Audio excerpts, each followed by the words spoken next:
It's a game of skills. It's a major skill, pero maraming mga under trading sa umbrella ng trading na pwede nyo ring practicein. So, hanapin dyan yung mga merong ING sa dulo. Diba? Planning, selling, buying, cutting, position sizing, lahat yan skill. Ang tanongin mo yung sarili mo, ikaw ba yung pinakamagaling doon sa skill na yon? Kung hindi, aral-aral muna, practice. Okay, continue, sir. Ganda talaga. Galing talaga ni Cap, guys, no? So, di ba nga sabi, trading is a game of skills. Tanungin mo yung sarili mo, anong skill na yung na-master mo Yun na. sa trading? Yun na. May reflection. Problema dito is, naiinggit tayo sa day change or dun sa resulta ng iba. Pero, ang tanong, hindi ka ba naiinggit dun sa skills nila? Di ba? Sabi mo nga, Cap, di ba? Kahit meron kang 5 million pesos, pero kung yung skills mo pang 50,000 lang, yung 5 million mo babalik at babalik sa 50,000 pesos. Kasi ito yung na-realize ko, Kap, lagi ko itong narinig sa'yo, Kap, eh. Na-realize ko ito, simpleng-simple lang. Money without skills is dangerous. Ilalim. Power. Sulat natin yan. Power. Money. Pakiulit nga, sir. Money without skills is dangerous. Paki-comment nga, guys. Kung nakikinig talaga kayo. Ayan, oh. Money without skills. So, meron ka pa bang i-add doon? Kasi ako meron na naisip yan na very timely, Brad, eh. Yan mo nga. Tirahin ko na. Sige, guys. Tirahin mo. Kilala nyo ba yung nasa feed natin ng Facebook ngayon? I'm sure lumabas siya sa timeline nyo ngayon. Merong nilabas na article yung entrepreneur something.com.ph about a trader na sumali sa Investacup last year. Si Scrappy Coco yata yun, tama ba? So he was one of the finalists. Tapos, while I was reading the thread nung article na yon, ang daming mga salty people, Brad.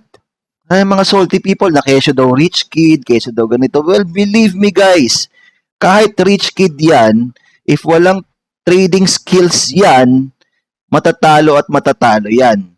So, yung mga salty na yun, ang sarap replyan isa-isa eh. O sige, bigyan nga kita ng 1 million after a month, tignan natin kung kaya mong palakihin yan, kung sa tingin mo pera talaga ang labanan. Ang sarap ganoon eh. Kasi, alam mo sa totoo lang, tama si Jim Rohn eh. Lahat ng tao may kanya-kanyang roles sa mundo. So, meron mga tao na they are teachers, may mga tao na they are traders, may mga tao na they are bashers. Ayun yung role nila. Kaya wag mo nang, di ba, what do you expect? Sabi ni Jim Rohn, what do you expect them to do? Kung bashers yon, they are expected to bash. Kung mga salty na tao yon, they are expected to be salty. So, do not try to change them. Kaya hindi ko na nireplyan yung mga salty pips na yon. Mga beyond our realm yung mga pinagagawa, yung mga hindi natin Brad. Hindi na natin kailangan pagtuunan ng pansin, ng oras, saka ng brain cells. Nabanggit ko lang kasi napakaganda ng article. It's very empowering, it's very inspiring, especially for newbie traders. Na talagang pinapakita ng article na kung mag-aaral ka lang, kung if you're gonna acquire skills in trading, pwede mo ring magawa ito. Pero nandun, uy, pamana ni daddy, may mga ganun-ganun, asar na asar ako eh. So, anyway, continue. Tama yan. I-add ko lang dun sa, yung lagi mo rin sinasabi na law of 33%. Yun, okay. Meron talagang mga tao na magbabash sa'yo. Meron ding mga tao na walang pake sa'yo. Pwedeng positive siya, pwedeng negative siya. And meron ding mga tao na yung talagang on your side. So, ang advice ko na lang dyan is, if you spend your 10 minutes in those people na nagbabash sa iyo, sabi ni Jim Rohn, if you spend 10 minutes dun sa mga taong yon, you have wasted 10 minutes of your time. So why not itutok natin yung oras natin dun sa mga taong ka-level natin or yung mga taong nagpo-push sa atin. So guys, don't complain, don't use your time wisely. Sabi nga ni Alex Once, mag-value ng time. Yun, power. M-A-C-D R-S-I. Brad, may kulang dun sa sinabi mo. May kulang dun sa sinabi mo. Yung, pero tama yun, ano?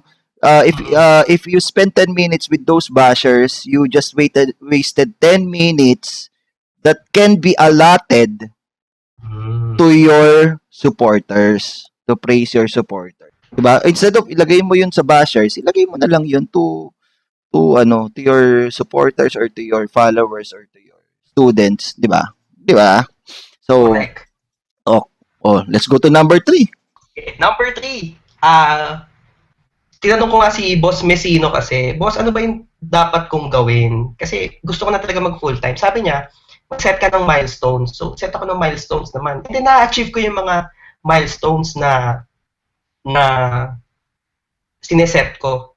So, sabi ko, isa lang pala yung tao na talagang magpapapigil sa'yo mag full-time.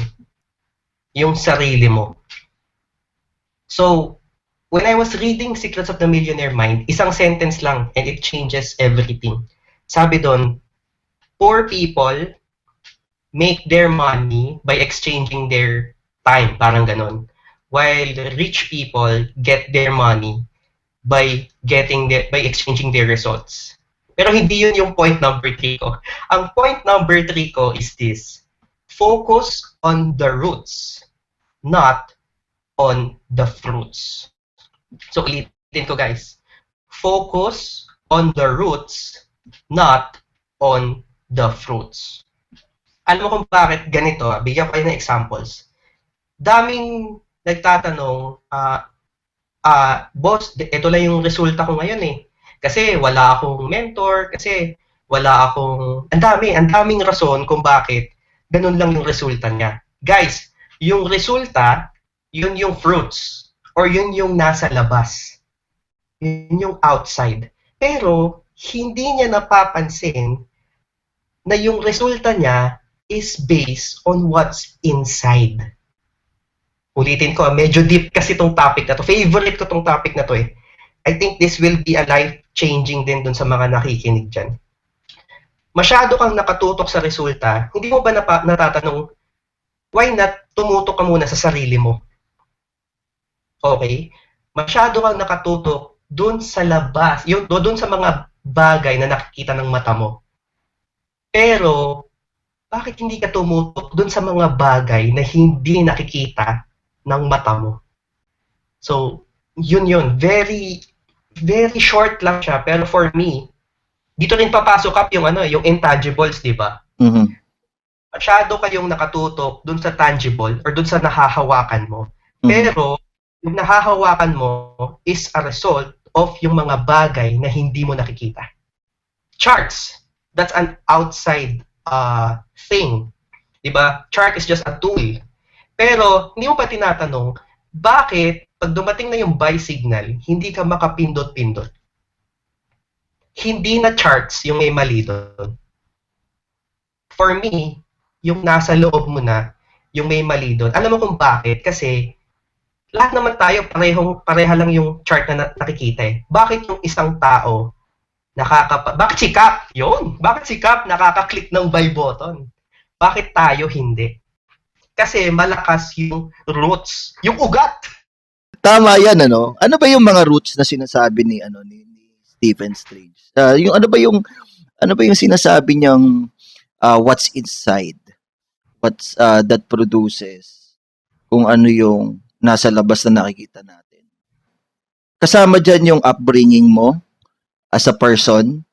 Kasama dyan yung mindset mo, the way you look at money, the way you look at things, the way you look at work. If you hear, depende yan eh.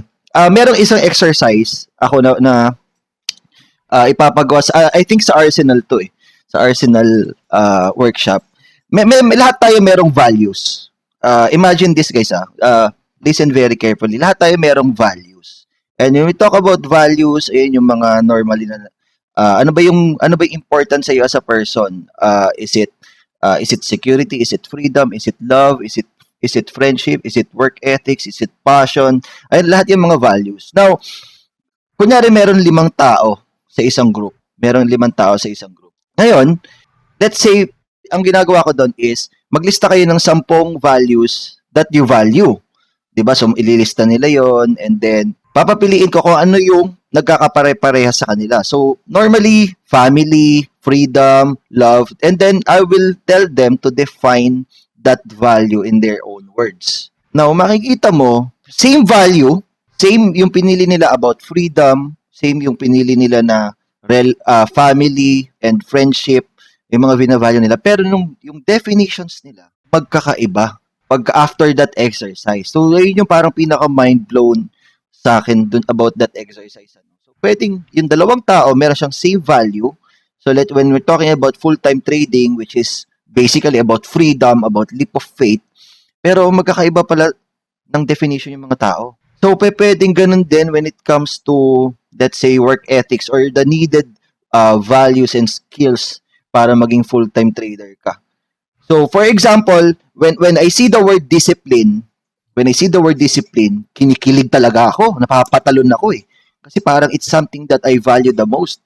Tapos, kung si Stephen Strange naman, pag nakita naman yung word na discipline, pwedeng baka basic lang, di ba? Kasi ang problema sa mga tao is that pagka maganda yung word or maganda yung particular value, binavalue ko yan, oo naman, discipline, oo naman, work ethics. So, dito papasok yung how bad do you want it na palagi nating sinishare sa Facebook, yung kay Eric Thomas, how bad do you want it?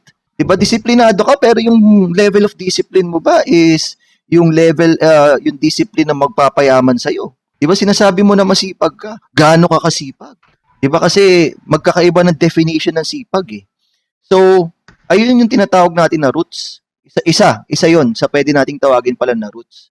Yung mindset mo, how you look at money, how you look at things, how you look at everything that produces the fruits na nasa labas. So makikita mo, parang 2 puno na magkatabi, pareha sila merong roots, pareha sila merong values na let's say nagkapareha sila, pero yung lumabas na yung mga fruits, ito mas maliit yung hugis ng apple niya. Ito naman, pucha, yung apple talagang bilog na bilog, Brad. Talagang pulang-pula. Kasi bakit? Iba yung roots nun. Iba yung, Brad, kung may ugat, meron ding pagdidilig doon. Ayan, kasama yun dun sa ano eh. Dito sa particular ano na to, itong focus on the roots, not on the fruits. Merong ano kasi yan eh. Merong proseso yan na, like yung diniscuss ko sa impact, di ba? Maraming aspects yan. Like for example, yung soil, yung weather, yung dilig moments, para makapag-produce ng fruits. And dun napapasok yung yung sinasabi natin na environment is stronger than willpower. So bigyan ko kayo ng example how environment plays a big role in your career and in your life. There was a study in the 1920s about about orphans. So what they did was, ang nagsabi na to is one of my mentors. Hindi siya taga Pilipinas Ito para ma-discuss ko sa inyo yung significance ng environment. 'Di ba sa study to, case study. May 2 set ng mga bata. So sa orphanage to Ewan ko, for some reason, during the 1920s, 1940s, allowed sila na mag-conduct ng mga ganitong study. Now, sa set A, sa group A, ito yung nilagay nila dito yung mga batang orphans din, pero nakatutok yung mga nurses. Nakatutok yung mga taga-bantay doon, inaalagaan, pinapadede, pinapakain, dinadamitan ng maayos. Ayun yung set A. Sa set B, same na mga age ng mga bata, pero talagang extremes ang ginawa. Talagang neglect. Ayun yung word that they used, neglect. Kailangan in-neglect natin yan. So, pinapakain din nila, pero ano mo yun, kasi syempre baka mamatay yung bata eh.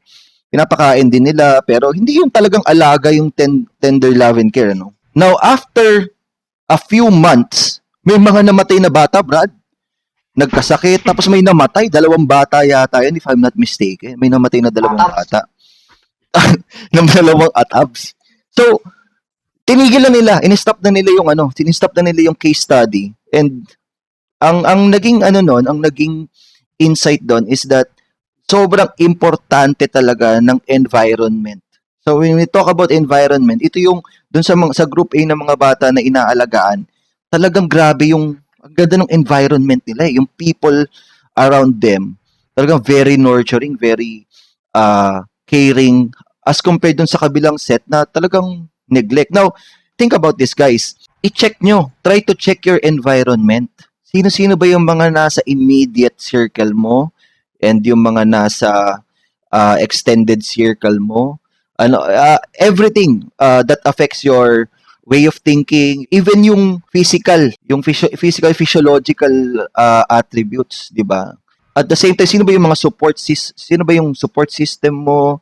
Kasi nga it's very anong tawag dito, important, significant dun sa magiging success mo in trading. And that's why itong let's say Kidlat Knights, 'di ba? Talagang mini-make sure ko na yung environment that they build among themselves is very powerful, is very supportive para yung mga tatamad-tamad, yung mga deadwood, talagang mahawa. Ay that's the word mahawa ka dun sa sa sipag at tiyaga nung nandun sa environment mo. Sabi nga nila 'di ba parang yung merong isang quote na if you take away that team, the word team in teamwork, it's just work.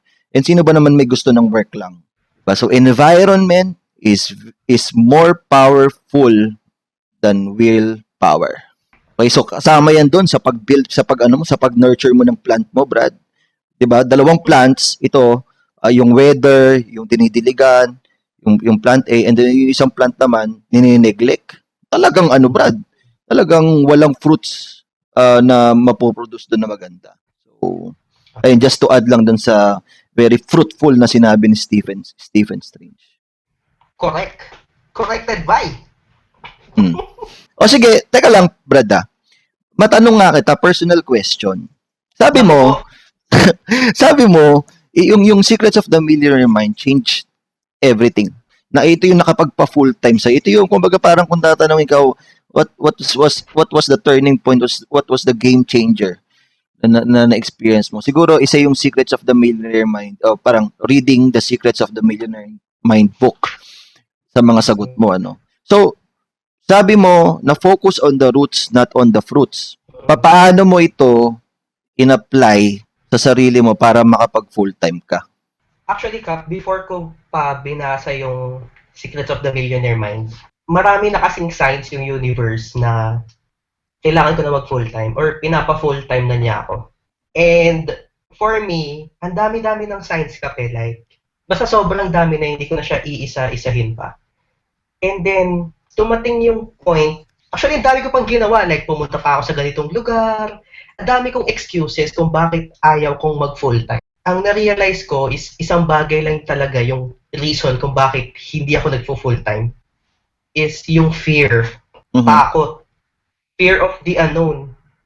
Parang I'm facing, kasi a faceless enemy. Parang kalaban ko yung sarili ko. Natatakot ako dun sa mga bagay na hindi pa naman nangyayari. Like, what if mag-fail ako? What if hindi ako kumita? What if, ang dami kong what if. And then, nung nabasa ko yung linya na yon, parang rich people choose to get paid based on results. Poor people choose to get paid based on time. For me, parang isang click na na-realize ko na gusto kong mabayaran based on my results. Alam nyo kasi guys, sobrang unfair sa corporate world. Like, sige, nagtatrabaho ka na maayos dyan, maaga ka pumapasok, sweldo mo, let's say, 20,000. And then meron kang office mate na patamad-tamad, pa-Facebook lang. At the end of the day, at the end of the 15th and the 30th, pareho lang yung sinasahod nyo. Di ba masyado siyang unfair para sa akin? And so, kaya ko nasabi na living based in security is living based on fear. Takot ka kasi na baka bukas may mangyari na kung ano man sa'yo. Ang daming what if. So, living on paycheck is equal to security. Now, para sa akin, okay lang yun. Okay lang yun kasi, let's say, maraming pamilya, may 3 yung girlfriend mo, kailangan mo ng pera. Kailangan mo ng security. Pero hindi mo ba natanong sa sarili mo na